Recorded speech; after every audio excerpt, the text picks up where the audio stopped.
MEK, you've never met me, you've never talked to me, but I'm an atheist and I took part of the Blasphemy Challenge. Now, I've only ever seen the one video of yours, and it did leave a little bit of a bad taste in my mouth, so I hate to do this, but I'm going to kind of refute what you said. Now, you say that the Blasphemy Challenge does nothing for atheists, and that by boasting numbers of atheists, it doesn't accomplish anything. Now, granted, we can't say you're going to be fine after you die, and none of this world really matters. It's all about the afterlife and heaven. But what we can do as atheists is let them live life without guilt for being born of all things. When you're an atheist, you don't need to worry about original sin and all that bullshit. Not only do we live life without guilt for being born, we can enjoy the world in which we live in without devaluing it by having a belief in the afterlife. What I mean by this is, if you believe in the afterlife, you're going to live to die, basically. And me as an atheist, I can go out and enjoy every aspect of what I want to do in this world, accepting the consequences, of course. Then you go on to say, when Christians preach and convert people, you're saving them. Now, I would like to see one shred of evidence that your invisible friend up in the sky is more valid than, say, that of Islam or even Hinduism, or even the belief in that there is an afterlife. I'd like to see one solid, conclusive piece of evidence that says, yes, you're right, your texts are right, there is an afterlife. And I'm going to make this simple for you. There isn't any of that at all.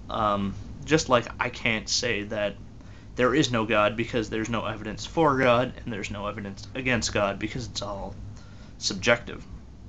But there is far more evidence backing my side of the argument, backing evolution, backing the fact that God didn't create everything.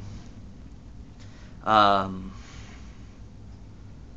you try to claim that Christianity is the logical conclusion, that Christians aren't gullible. Now,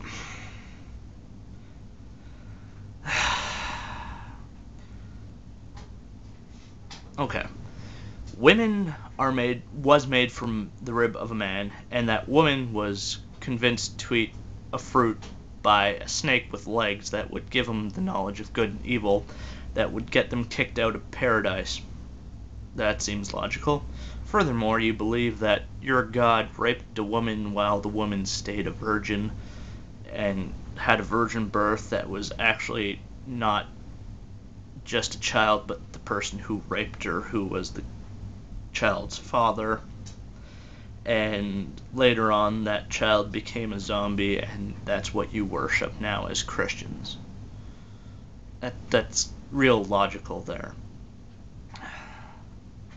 Then you claim that 75% of the video responses to the Blasphemy Challenge are from children. And I would like to know, did you actually watch something like 1,083 video responses to the Blasphemy Challenge?